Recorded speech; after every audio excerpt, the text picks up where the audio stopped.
Bonjour tout le monde, donc voilà, nouvelle vidéo aujourd'hui.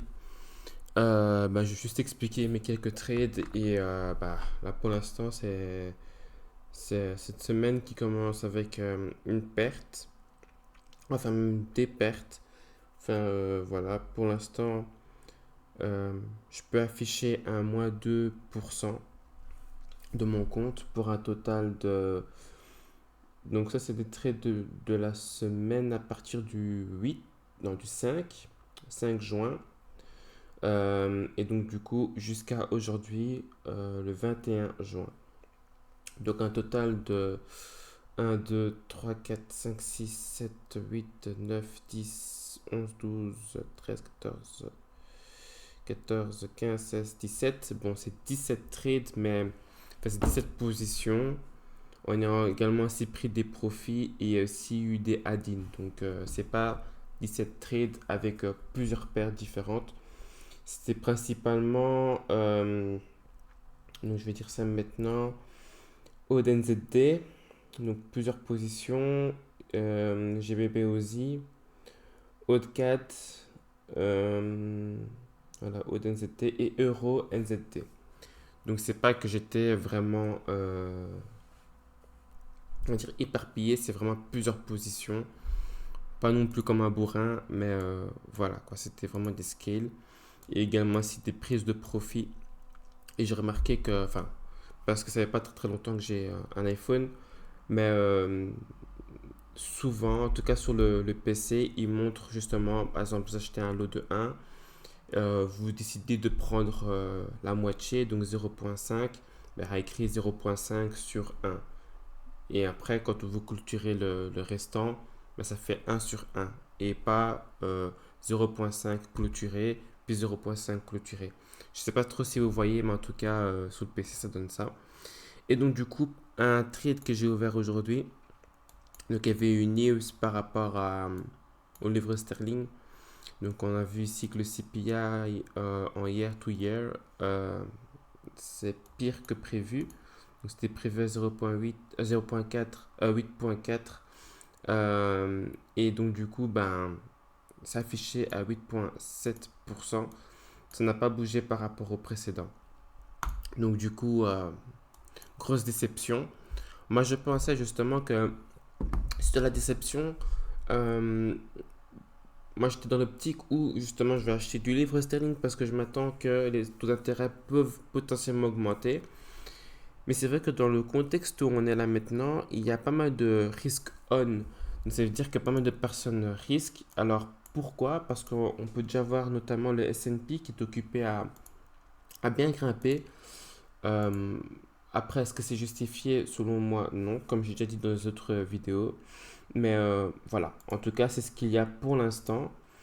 Euh, donc on peut voir vraiment que depuis, ça fait plusieurs semaines où ben, on voit clairement que la trendline baissière, quand on un bearish market euh, jusqu'au moins 20%, ben, au final, ça a repoussé et c'est reparti. Moi, je pense qu'on est plus sur un moment de FOMO parce que, voilà, en tout cas, j'ai déjà expliqué ça dans les vidéos précédentes, donc il faut vraiment retourner les vidéos précédentes, mais pour moi, c'est vraiment une question de FOMO. Euh, Ensuite, il y a également aussi, c'était Points Kiwi. Je vérifie juste sur mon téléphone. Alors, il est encore actif. Euh, Pound Kiwi. Et donc, du coup, c'est quelque chose comme ça que je vois en H1. Donc, voilà. Le truc, c'est que j'étais rentré de base ici parce que je voyais vraiment ce moment assez bearish et il me semble que sur un time frame plus bas, donc voilà, donc c'était plus euh, comme ça. Je le voyais vraiment partir vers une hausse et me dire que j'allais attendre que le prix soit ici pour voir s'il n'aurait pas break, retest. Et s'il aurait break retest, je serais rentré ici et donc du coup j'aurais mis un break even ici ou même monter mon stop à juste quelque part là, vers le milieu ou quelque chose comme ça. Mais voilà, ça ne l'a pas fait. Enfin, ça ne le fait pas pour l'instant. Enfin, ça ne l'a pas fait plutôt. Et ce qu'il fait pour l'instant, c'est que vraiment, en fait, j'ai mal anticipé enfin, pas anticipé, mais j'ai mal réagi plutôt à la news. Euh, je sais que sur du 15 minutes, il y a toujours cet SMA 200 qui est là. Et je sais que vraiment ici, c'est une partie où c'est très très bullish, avec ce beau support comme ça et ce support qui est également aussi ici. Donc c'est pour ça qu'on voit également aussi la tendance, enfin, le prix a cette tendance à avoir des réjections, un petit peu stagné. Là, il a stagné, il est reparti à la hausse. Là, il a stagné. Et, il est parti également aussi à la hausse. Donc, du coup, bon, ça paraît plutôt bien. Un peu sur du 15 minutes, il y a toujours la SMA, comme j'ai pu dire. C'est une SMA un plus 200. Donc, c'est assez fort. Mais après, peut-être que la news fait que, au final, les gens n'y croient plus. Ou bien peut-être que les personnes ont peur aussi pour la retombée des augmentations des taux d'intérêt. Donc, une fois que les taux d'intérêt seront, enfin, sur un niveau plateau et après se retournera, parce que c'est souvent donc à ce moment-là que c'est le plus dangereux. En fait, je ne sais pas trop le pourquoi, donc il faudrait vraiment que je trouve, mais ou peut-être que c'est genre juste c'est comme ça et c'est comme ça et que je dois me concentrer sur un autre marché, que voilà, je comprends juste pas ce qui se passe actuellement. Ensuite, dernier trade où j'ai scale. Donc là, je suis vraiment parti un peu en mode bourrin. J'avoue que c'est quelque chose que je ne conseille pas. Mais j'étais quand même très... en anglais, on dit aware. Donc A-W-A-R-E. Très conscient de ce que j'étais occupé à faire. Donc c'est... Il y avait cette partie, à mon avis, qui me disait aussi, oui, c'est parce que tu as perdu autant que tu as envie de rentrer un peu plus agressivement sur le marché. Il y a eu cette partie-là, mais aussi cette partie où je me suis vraiment dit, l'opportunité est vraiment, vraiment claire. Donc, il y a une première chose où, en fait, c'est vraiment le setup, comment il est placé. Déjà, je suis rentré, ça enfin, j'ai mis le stop loss de cette façon, mais par après, parce qu'en en fait, je suis rentré une première fois, je vais mettre cette ligne-là. Donc, check, je vais dans les propriétés, je vais changer de style, je vais mettre ça en noir, je vais écrire ici, euh, check, check, entrée, entrée, et donc du coup plutôt les coordonnées directement. Alors, en première entrée, c'est pour un lot de 1.05 au prix de 1,77157. Donc ici. Logiquement, on entre là, on se dit, bah, on arrête. Sauf que moi, et je ne sais pas, peut-être que c'était vraiment psychologique. Donc ça, c'est vraiment un truc à ne vraiment pas faire. Mais je suis rentré par après avec un lot de 1.7. Et donc du coup, ici, 1.7 au 1.1, enfin 1,77261. Donc je suis pour l'instant pile poil en gain. Donc là pour l'instant c'est un gain de, je dirais, vu que c'est deux entrées, je dirais donc c'est 0,110%, ce qui est vraiment rien. Et GBP Kiwi, je suis en perte de 0,4%. Donc du coup, je pense que... En fait, ce qui est assez fou, c'est que j'ai regardé également aussi sur les corrélations. En fait, c'est deux trades qui sont hyper corrélés, enfin, qui sont quand même bien corrélés. Mais bizarrement, il y en a vraiment un où, enfin, pour Euro-Kiwi, ça va. Genre, c'est légèrement en gain. Donc, on va dire que c'est du break-even. En revanche, pour Points Kiwi, Bon, après, Pounds Kiwi, je l'ai pris aussi plus tard, donc c'est peut-être ça aussi qui fait que. Mais en tout cas, voilà, même s'ils sont corrélés, bah, il n'y a pas. Enfin, il y en a un qui part vraiment négatif, quoi. Et donc, du coup, Points Kiwi. Je pense qu'il est plutôt du côté. Enfin, c'est de deux côtés, mais. Par exemple, ici, j'ai déjà Euro Kiwi. Je vais légèrement Euro Kiwi. Et donc, du coup, Pounds Kiwi, Euro Kiwi, Pounds Kiwi. Ah non, non, ouf, j'ai eu peur, voilà. J'allais déjà dire punaise, qu'est-ce que je s'occupe à faire? Non, ça va, j'ai bien vu. Donc en fait, Pounds Kiwi et Euro Kiwi sont positivement corrélés à 59. Cela veut dire qu'ils sont censés, si la corrélation est élevée et positive, la monnaie évolue de la même manière. Les deux, je suis en achat, donc en principe, ça pourrait fonctionner. Ça veut dire que ça devrait aller du bon sens. Sauf si maintenant, je me rends compte en fait que c'était pas le moment d'acheter et c'était plus le moment de short.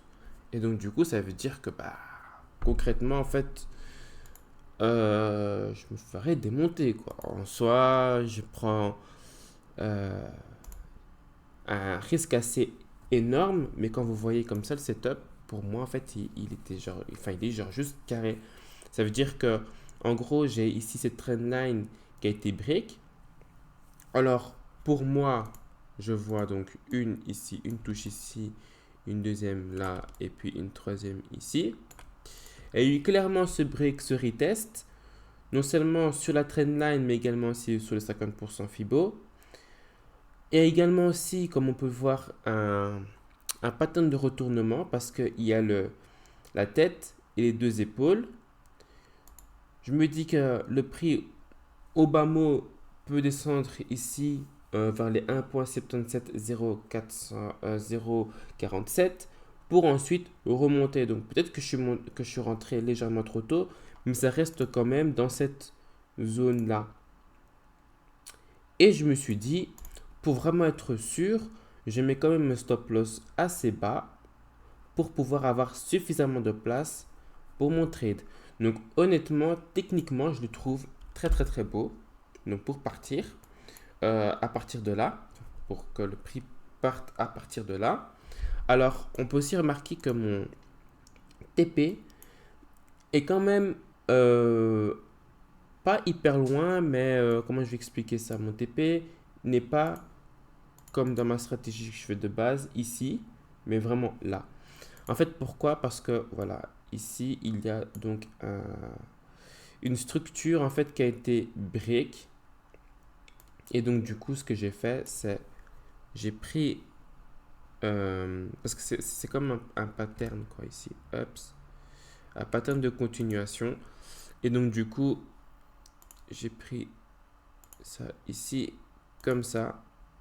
Je me suis dit, Ups, ça devrait être le minimum. Sauf que, comme ici, il n'y a rien, donc à partir de... En fait, au-dessus de ma ligne bleue, il n'y a pas réellement quelque chose à côté. Ça veut dire qu'en gros, le prix n'a jamais été jusque-là. Après, ça ne veut pas dire que non plus, il ne peut pas arriver jusque-là. Ça, je ne dis pas. C'est genre juste qu'il n'y a pas de trace derrière. Enfin, à part... il y a- ça date quand même en 2022, etc. Enfin, bref. Juste pour dire que le plus près, c'était ici au mois d'avril 2023. Et donc, du coup, moi, je ne me complique pas plus la tâche. Je me suis dit, en vrai de vrai, là, c'est parfait. Euh, Aussi, ce qui me dit que je ne dois pas trop exagérer, c'est que vendredi, il y a les PMI. Donc, PMI français, allemand et européen. Et je me dis tout simplement que j'ai pas envie de tenter quelque chose. Je pourrais, par exemple, très bien me dire que si maintenant que je vois non, si je vois le prix partir dans une direction où ça va, etc. Je pourrais prendre par exemple mes profits quelque part ici. Je prends mes profits, donc en fonction de ce que je vois. Et après me dire, bon bah, ok, les PMI par exemple arrivent dans la journée. Donc admettons on est vendredi et je vois que le PMI c'est dans une heure ou deux et que je vois que d'un coup le marché il bump. Je pourrais très bien retirer mon TP, prendre mes profits et juste euh, à chaque fois traîner mon stop le plus possible. Donc, ce que je veux dire par là, c'est que surtout sur du M15, je vais un petit peu dessiner et je vais terminer là-dessus. Admettons que voilà, ça monte, ups, ups. On se rend compte que on est ici, on fait par exemple un truc comme ça break, ups, et que ça continue. Alors, je vais arrêter là. Déjà, admettons, on va dire, euh, vendredi, on est ici et la news est là dans une heure. Même déjà là, je pense que je peux déjà prendre des profits. Techniquement, ce que je devrais faire dans ce cas-là, c'est que je devrais déjà prendre des profits ici. Donc du coup, mettre mon stop loss vers là. Et à ce moment-là, bon ben, ça peut redescendre, prendre le retest, ok. Et après, je vois la news. Qu'elle soit positive ou négative, en fait, il faut comprendre un truc, c'est que c'est de la spéculation et qu'on ne peut pas toujours tout comprendre. PMI, c'est les produits manufacturiers. Donc, on sait que ça donne aussi un petit peu le côté où on va pouvoir savoir ce qui se passe avec le PIB. Euh, Baf, on ne sait pas exactement. Est-ce que maintenant, je donne des hypothèses. Oh, j'ai touché le micro, mais je donne des hypothèses. Admettons maintenant que vous dites, si le PMI est négatif, ça veut dire que donc le PIB peut être aussi négatif. Et donc du coup, c'est une mauvaise chose pour l'économie parce qu'on peut tomber en récession. C'est vrai, quelque part c'est vrai. Mais est-ce que tout le monde pense que c'est vraiment négatif? Quel est le point alors le plus important? Est-ce qu'on privilégie plus l'inflation? Est-ce qu'on privilégie plus l'inflation et le PIB? Voilà, moi, c'est des questions, parfois je me pose et je me dis, en fait, c'est hyper important. Donc ça, c'est vraiment dans ce cas-là. Ou sinon, on pourrait très bien se dire, ok, le PMI est positif. Est-ce que ça veut dire qu'il n'y a pas vraiment de risque de récession technique? Je ne sais pas. Peut-être que quelque part, le PMI peut être légèrement positif ou justement comme forecast, comme prévu. Mais après, peut-être qu'on va se dire, ah oui, c'est encore le début parce que les taux d'intérêt, c'est parce qu'il y a les taux d'intérêt qui est annoncé au mois de juin que directement l'économie réelle, ben, sent l'effet justement des taux d'intérêt. Donc du coup, voilà. Je vais juste vous expliquer ça. Je vous souhaite à tous une bonne journée. Et parce que mon téléphone sonne. Et ciao, ciao.